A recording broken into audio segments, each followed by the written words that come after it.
When it comes to creativity, stepping out of the boat, figuratively speaking, is always a risk. For me, science fiction is the genre that you take the most risks on. Yeah, I know you could argue that the superhero genre is just as risky, especially since science fiction and superhero movies often intertwine, but taking super movies out of the equation— I said super movies instead of superhero movies, so I'm already kinda subconsciously taking them out of the equation because there's too many of them. Science fiction animated movies, or at least good science fiction animated movies, are few and far between. Of course, everyone knows The Iron Giant is the best science fiction movie of all time, and anyone who says otherwise is wrong. Wait, we were taking superheroes out of the equation. It's easy to go down the route of clean and sleek when it comes to science fiction. The genre for a time was about depicting an idealistic, positive outlook for the future, especially when it came to technological advances and how the human race evolves beyond the confines of prejudice and discrimination. But let's face it, the genre also likes to depict how the human race will basically destroy itself, cause it's not like we're already doing that.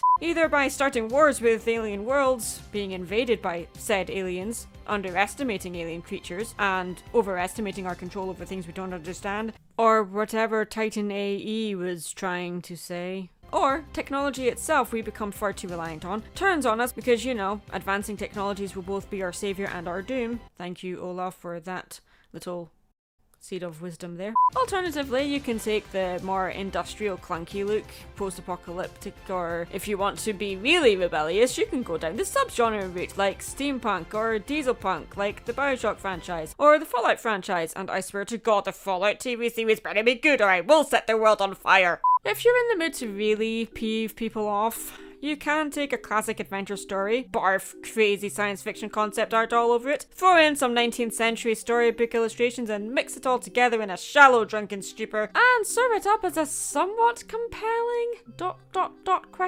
retelling of Treasure Island and call it Treasure Planet. So real talk here, I've never read the book Treasure Island or anything, but I am familiar enough with the story, having seen many movie and TV adaptations of it. One of my personal favourite adaptations was a British cartoon series from the 90s, which funnily enough had an anthro cat and dog as the main characters.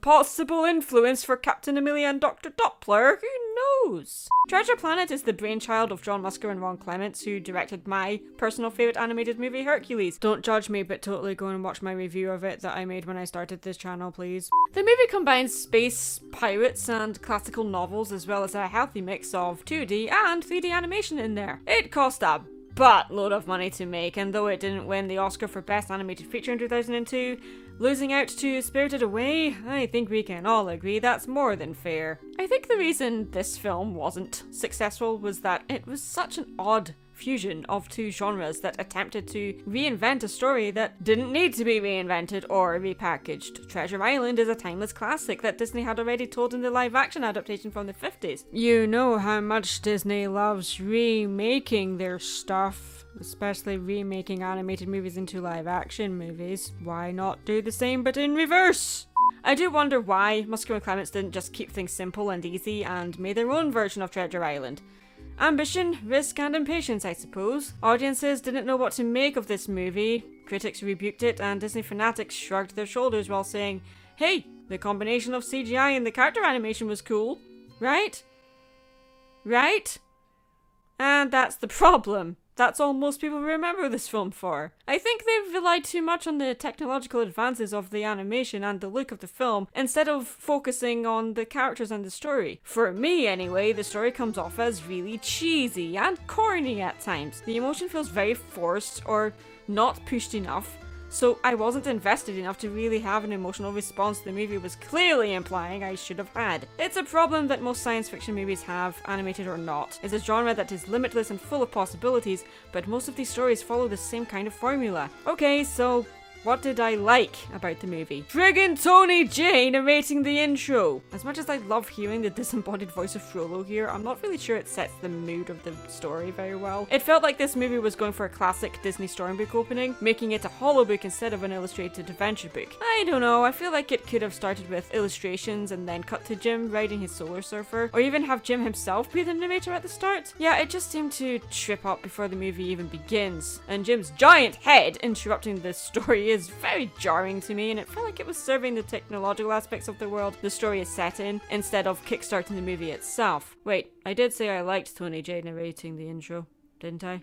What else did I like? The design of the aliens. Yeah, there doesn't seem to be a fixed focus theme with them or anything. Some are based on real animals or insects, and others are just based on biological constructs, and then some are just, let's throw some ideas at a wall and see what sticks. I liked how visually experimental the designs for the aliens were, but some felt far too monstrous to be a believable species, especially the darn spider psycho. What the heck was that? Captain Nathaniel Flint was a cool design, and was also the first character to be seen on screen. His design instantly tells you this film is alien in every sense of the word, but is it too alien though? I don't know, maybe. What else? Oh, taking classic traditional adventure with steampunk science fiction. Okay, it's not really steampunk, because nothing's actually steam powered in this movie, but rather 70% 17th century traditionalism and 30% science fiction, and maybe it's more cyberpunk meets Jules Verne. Oh wait, Jules Verne pretty much is steampunk, you idiot, at least in aesthetic.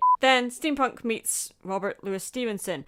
Oh, RLS Legacy, I only just got that. I'm a dumbass. It takes the classic adventure explorer story of Treasure Island, slaps it onto the back of a solar surfer, and shoots it into deep space. I mean, yeah, a steampunk retelling of Treasure Island would have been cool, but this isn't steampunk, and I'm tired of people calling it that.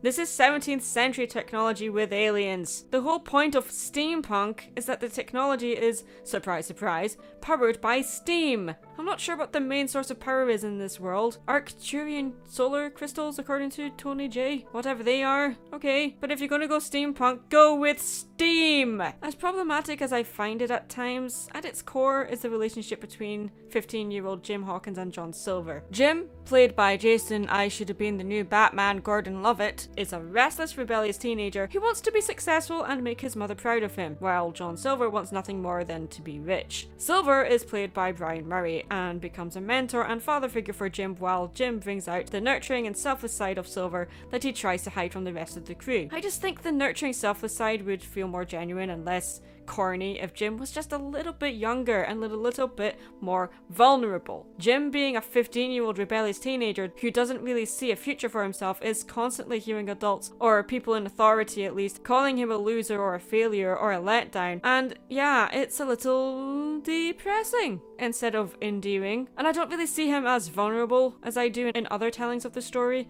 especially when he deliberately picks fights with other members of the crew, picking on Mr. Scroop's eyes, who retaliates by saying maybe his ears don't work so well, and Jim retorts about how bad he smells. Yeah, these are alien creatures. They are other races. Pretty sure that species is xenophobic or something. I don't know, maybe I'm just reading too much into this. Say hello to Mr. Mop and Mrs. Bucket. Alien farts! Flatulence is always funny, right? And relevant to the plot and character development. Oh, this guy only has 2 scenes in the movie. Okay. Oh, right. Dr. Doppler and Captain Amelia are an adorable couple. I ship it all the way to the moon and back. Played by David Hyde, my brother is Sideshow Bob Pierce, and Emma, I was the best thing about Prisoner of Azkaban Thompson. They're just adorable together. Doppler is a fumbling, nervous, but empathic alien who is a close family friend of Jim and his mother Sarah. David Hyde Pierce has a voice that has been in plenty of animated characters for Disney, so it was actually kind of comforting to hear a familiar voice other than Tony J, obviously. This was Emma Thompson's first time voicing an animated character, and is probably the most interesting character in the movie to me. It's a shame we didn't get to know her more in the movie. Well, then the story is more about Jim, so yeah, especially when, you know, Mr. Arrow gets pretty much murdered. Would have been nice to have had a bit more of a emotional moment with her, but okay, it wasn't really about her at that point, I get that, but yeah, I just think it just would have been nice to see. She's a sophisticated, no-nonsense authoritative figure with reflexes just as fast as her sarcastic retorts. Though the alien species isn't named,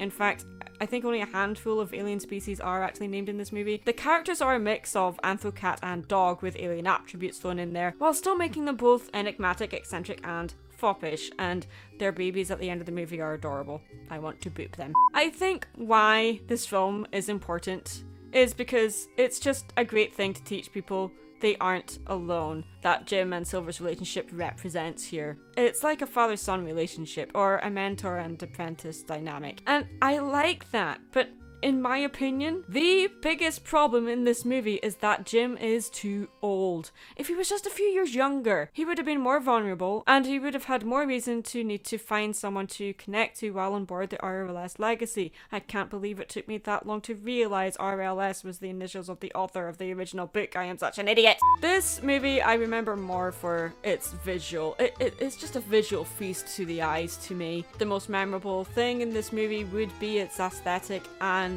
Captain Amelia is one of the best Disney characters ever in my opinion. But why make Treasure Planet? Why not just make a steampunk Treasure Island, which is what I think they were meant to be going for? I don't know. It just feels like it just got too ambitious.